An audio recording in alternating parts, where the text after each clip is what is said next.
ఆంధ్రప్రదేశ్లో semi conductor industry అన్నటువంటిది కళ. అది సాధ్యం చేసే ప్రయత్నాన్ని లోకేష్ చాలా సిన్సియర్గా చేసుకొస్తున్నారు. మేబీ అమరావతి, లేకపోతే గూడూరా, లేకపోతే నెల్లూరా, లేదా ప్రకాశమా, అదొక్కటే ఇప్పుడు తేలాల్సి ఉంది. అవకాశం పెరిగింది. ఎందుకంటే మన ఆంధ్రప్రదేశ్లోనే క్వాడ్జ్ ఖనిజాలు ఉన్నాయి.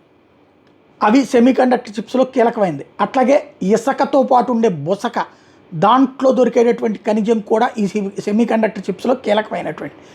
ఇవి ఇప్పటిదాకా వాటిని లోడి ఇతర చైనాకి పంపించి, చైనా వాడు దాన్ని ప్రాసెసింగ్ చేసి ఏ జపాన్కు పంపిస్తే ముద్దని ఆ జపాన్ వాడు వీటిట్లో వాడుతున్నాడు. జపానా, కొరియానా, దక్షిణ కొరియానా, తైవానా ఇట్లాంటి. ఇప్పుడు అలా కాకుండా మన రాష్ట్రం, మన దేశంలోనే సెమీ కండక్టర్ ఇండస్ట్రీస్ తీసుకురావడానికి నరేంద్ర మోడీ సీరియస్ ఎఫర్ట్ పెడుతుంటే, వేదాంత లాంటి వాళ్ళు 20,000 కోట్ల రూపాయల దాకా పెడుతుంటే,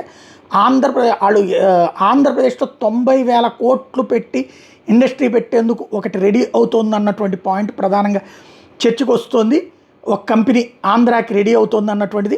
ఎన్విడా అనేటటువంటి సంస్థ 90,000 కోట్ల రూపాయలు పెట్టుబడి పెట్టి ఆంధ్రప్రదేశ్లో పెట్టడానికి, ఇప్పుడు అక్కడ ఏదైతే నెల్లూరు జిల్లాలో తవ్వుతున్నటువంటి గనుల్ని ఆపించడం వెనకాల, అవన్నీ చైనాకు కాకుండా ఇక్కడే అమ్మాలి అనడానికి వెనకాల ఇదే కారణం అని చెప్తున్నారు.